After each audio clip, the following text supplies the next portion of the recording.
জুবাইর ইবনে মুতঈম রাদিয়াল্লাহু তাআলা আনহু বলেন, রাসূল সাল্লাল্লাহু আলাইহি সাল্লাম বলেছেন, লা ইয়াদখুলুল জান্নাতা কাত্তাত ওয়া ফিরাতিন দাম্মাম। চগলখড়ি করে যে, এখানের কথা ওখানে লাগাই যে, ওখানের কথা এখানে লাগাই যে, বদনাম করে যে, গীবাত করে যে, চগলখড়ি করে যে, সে জান্নাতে যাবে না, সে জান্নাতে যাবে না। বদনাম গীবাত করে জান্নাত পাওয়া যায় না। উপস্থিত বৈঠকের মুসলিম বোন, কথা শোনেন। মহিলা মানুষ দিন রাত তো বলে বেড়ান, বুবু শুনেছ, বুবু অমুক কি করেছে, বুবু ওর ঘটনা শুনেছ, ওর বেটির কথা শুনেছ। শুনেছ না শুনেছ তোমাকে এখানে এসে বলতে হবে কেন?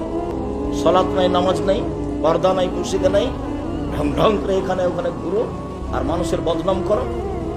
তোমার স্বামী নাই, তোমাকে স্বামী বাধা দেয় না।